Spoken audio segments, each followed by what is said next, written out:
He went from top 4 at Everton to failure at United to all the way going to West Ham and being a Europa Conference League winner. But now he is the #1 target for Celtic because DESMOND wants Davy Moyes to be the one to replace Ange Postecoglou. Welcome back, guys. It's Hog Football. We're still here.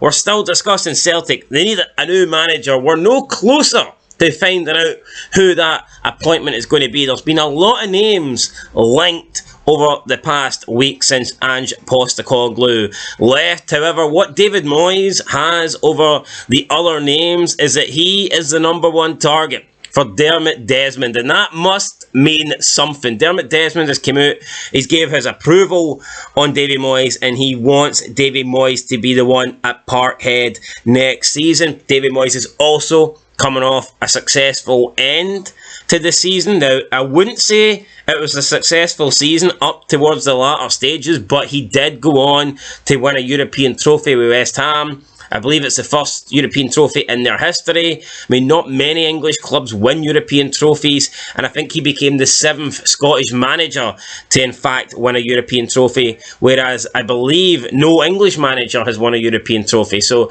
when you look at that, I mean, it's like English managers have one. Name one. Some guy in 1983 won. I remember it came up. Well, fuck him, right? He wasn't relevant. Was it 80? No, actually, I don't think it was. It wasn't 83 because that was. I don't think. I'm pretty sure no English managers won a European trophy. Really? Aye. That seems a bit mad. At least for an English team. I don't know if they've done it for a foreign team, but for an English team, it's not happened, and Davy Moyes is, just one of many Scotsmen to go and win a trophy. So when you look at it from that perspective, I mean, Davy Moyes, let's put some respect on his name. I think Davy Moyes is a good manager. I know he didn't do well at United, but let's be honest, that United team he inherited from Fergie, regardless of what Fergie done with him in his last season, that team was shite. That team was always going to struggle, whether it be Moyes, whether it be Van Gaal, Mourinho, Solskjaer, or Ten Hag. Look, that team was always going to suck, and it did suck, and Davy Moyes just couldn't get out of it. What about Bob Paisley? Liverpool guy? He's considered one of the best managers of all time. You just fucking glossed it over him. How many trophies did he win? He won 3 European Cups within 5 years. You sure he was English? Aye, mate, I'm pretty sure he was. And Brian Clough in between him won 2 for Nottingham Forest. Point is, those trophies are pish. They don't count. That's back in the Stone Age football times. Anyway, the point I'm trying to make here is I think Davy Moyes has had a good career, and now it looks like his career could be bringing him back to Celtic. I mean, the guy's proved that he can now win stuff. I mean, that was something that maybe people held against Davy Moyes. The fact that, yeah, he'd done well at Everton, he'd got something out of West Ham, but he'd never actually won trophies. And well, now he has. Now he's won a trophy in Europe, and that must go a long way. And Celtic deciding that they want to appoint Davy Moyes. I also think the fact that Davy Moyes is Scottish, to me, I always look at that as a positive. I mean, you don't want to hire someone just because of their nationality, but I do think it's a bonus when they share the same nationality as the club that they're managing. Yes, they get it. They get the heritage and all that stuff. Davy Moyes used to play for Celtic as well. I don't know if I'd consider him a Celtic legend, but he was a decent player for Celtic nonetheless. So before my time, I don't know. Before my time. Did he know though? Did he know? I don't know. Did David Moyes know? That's the big question. But now what we know is he's the #1 target for Celtic, and they will look to bring him in. I think it's not going to happen personally. I think if Celtic tried to appoint this guy back in March, if Ange Postecoglou left in March, then I reckon Davy Moyes to Celtic might have happened purely for the fact that I think back in March, I mean, West Ham fans were not happy with Davy Moyes. There was definitely the prospect of him getting sacked.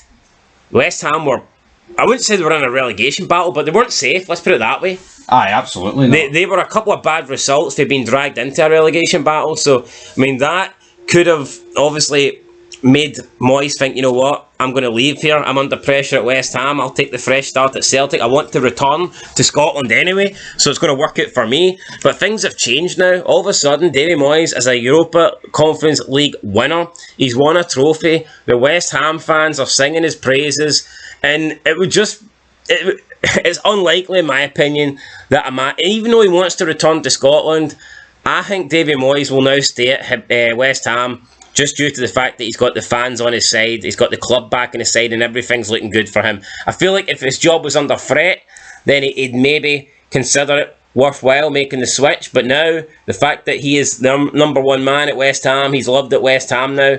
I see him staying at West Ham, taking advantage of that and leading them in to the next season. And of course, next year they will have Europa League football as well, due to winning the Conference League. So it's going to be another season in the Premier League for West Ham, an exciting season. I think they'll look to improve league-wise, and it'll be another crack at Europe. I think David Moyes will stay at West Ham, my opinion. Funny enough, though, listen to this for David Moyes. I've read into a wee bit of history. He was part of the Better Together programme against Scottish independence. I don't think Celtic fans would like that very much.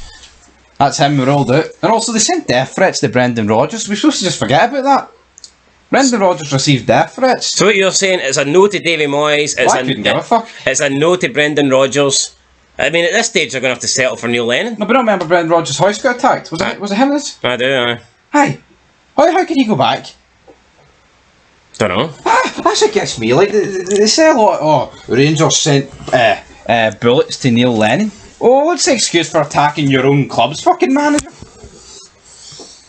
Was it really Rangers, or was it the fucking paramilitaries? Yeah, well, you know what I mean. I didn't say it was. Yeah, but they're not fans. They're just scumbags. Like, you know, I wouldn't consider them a Rangers fan. So are Celtic fans that attacked Rodgers' house? Are they? Well, I don't know. Was it actually Celtic fans, or was it members of the IRA? Because that's what the members of the IRA. I think we're fucking going off. No, but that's what.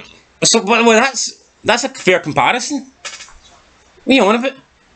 So members of the IRA went to Brendan Rodgers' house in Glasgow and went in and invaded it? No, what I am saying is not all Rangers fans are paramilitary members, and not all Celtic fans are members of the IRA. I know. Most Celtic fans haven't touched on the same ground as the IRA. We need to distinguish who actually done it. In my opinion, the people that sent a bullet to Neil Lennon, it wasn't just someone who goes to... It wasn't someone with a Rangers season ticket. It was more than likely people higher up in the UVF or UDA or some shit like that. There you go. Now, was that in terms of the Brendan Rodgers thing? Was it Celtic fans that were sending them death threats, or was it people with links to the IRA? I don't know. It was thugs. It says it was thugs that broke into it. Thugs, there you go. We don't need that shite in football. Get them out. And one last final note here on David Moyes. I don't think his European record is talked about as much as it should be. I mean, in like the Europa League 2021-2022 season, he got the Hammers into the semi-final. Obviously, the year later, he went on to go all the way by winning the trophy. And then, of course, in his only season at Manchester United, he got Man United into the quarter-finals of the Champions League. And if you can't remember, I mean, Man United, during that period, could not get into the quarter-finals. No. I'm pretty sure Man United went nearly 10 years for getting into the last 16. Yeah, I'm pretty... When was the last time they actually made the quarters? Can't remember, other than that Moyes attempt. Exactly, so I think we need to look here and go, you know what, Moyes actually got a decent European record. That's what Celtic's looking to improve on. They want to go further in Europe. Obviously they can do it in the league. They've done it. They've been there. They've won the Cinch Premiership. They're probably bored of winning the Cinch Premiership. They want to make it in Europe, something Ange could not do. 2 seasons. I didn't think either season was a failure, but in the end of the day, neither was successful. No. I mean, you finish last in your group with no wins over Shakhtar Donetsk, and then you get humped on aggregate over Bodo Glimt. It's not exactly impressive. Could David Moyes do better? Possibly. Yes, absolutely. So we'll see, guys. David Moyes to Celtic. It's DERMOT, Desmond's #1 pick. Would I want to see it? Why not? Bring David Moyes home. We gotta let everybody know, lads, that David Moyes came home. God damn it. SOA reference. If you don't get it, then what you do in your life? Get the fucking note. Aye. Until next time, though. Peace.